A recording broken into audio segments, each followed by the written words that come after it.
All right, today we're unpacking a single, massive $10 billion deal. Now, according to one source, this one deal, it just made human speed completely obsolete. Yeah, you heard that right. The argument is that the starting gun for a whole new era of AI has just been fired, and guess what? We're already being left in the dust. So let's dig into this. So right out of the gate, the source we're looking at hits you with this. Your fast typing and quick thinking just became 15 times slower than the new baseline. Wow. I mean, think about that for a second. The whole idea here is that a new bar has just been set, a new performance baseline that makes human speed, well, almost irrelevant. It's a huge claim for sure. So let's unpack the deal that's supposedly making all this happen. So you gotta ask, right? What exactly is this new speed limit, and where did it suddenly come from? Well, believe it or not, this whole thing apparently comes down to a single business deal. But the argument we're digging into says this isn't just another partnership, not by a long shot. We're talking about a fundamental, paradigm-shifting leap, a massive jump forward in the raw speed of AI. Okay, so let's get into the nitty-gritty. Let's decode this $10 billion deal. Who's involved, and what are we really looking at here? First up, just look at that number, $10 billion. Let that sink in for a moment. This is not some speculative side project. This is a monumental, all-in bet on a very specific vision for the future of AI. And look, this isn't some theoretical thing that might happen in the future. The source we're looking at pins this entire shift to one very specific moment in time, January 14th. That's the day the deal was announced. And according to this perspective, that's the day the starting pistol fired on this whole new race. Okay, so let's break down the key players and the tech. You've got OpenAI, who you probably know from ChatGPT, and they're partnering up with a super specialized hardware company called Cerebras. Now, get this, they're using 750 megawatts of power. That is a staggering amount of juice, and it's all to run something called Wafer-Scale processing. Basically, that means using a single ginormous chip, we're talking the size of a dinner plate, that's built for one thing and one thing only, massive scale AI. So, this all raises a really big question, right? Why? Why on earth do they need that much money and that much specialized power?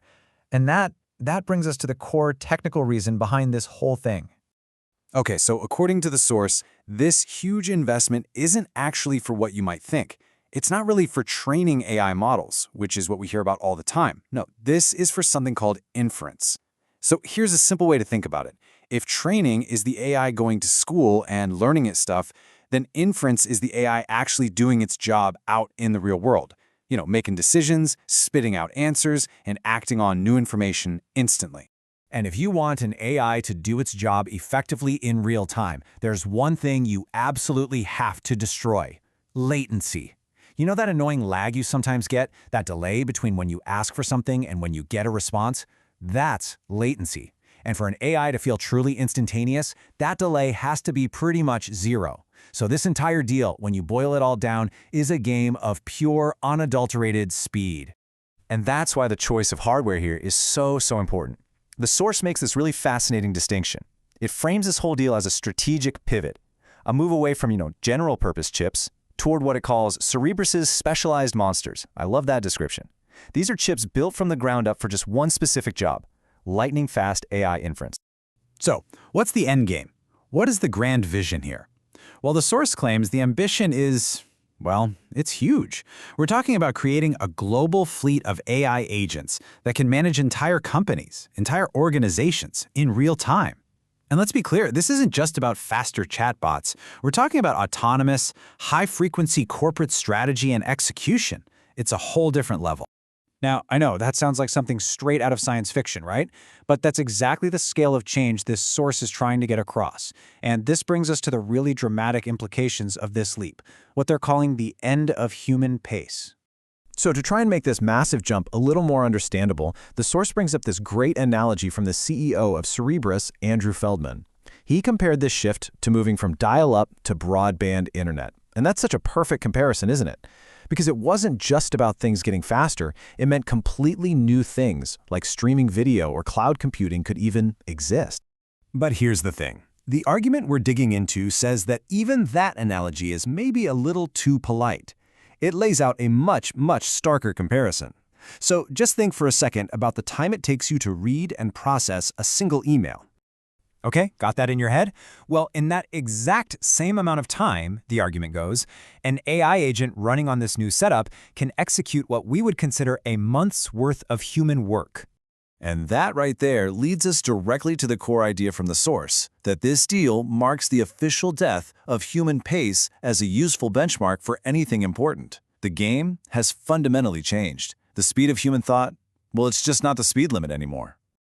So, the big question is, what does this all mean for you, for me, for us? And that brings us to our final and maybe most important section. What's next for you? The perspective we're looking at here is that we basically need a whole new way to measure productivity. You know, the old world was measured in very human terms, hours in a day, tasks in a week. But this new world, the argument is that it's measured in purely computational terms, tokens per microsecond. And so this all leaves us with the really provocative final question that the source poses. In a world where value is measured in tokens per microsecond, a speed we can't even really comprehend, what is the value of an hour per day? What's the value of our hour? It's a fascinating and maybe a little unsettling question to think about. Thanks for digging into this with us.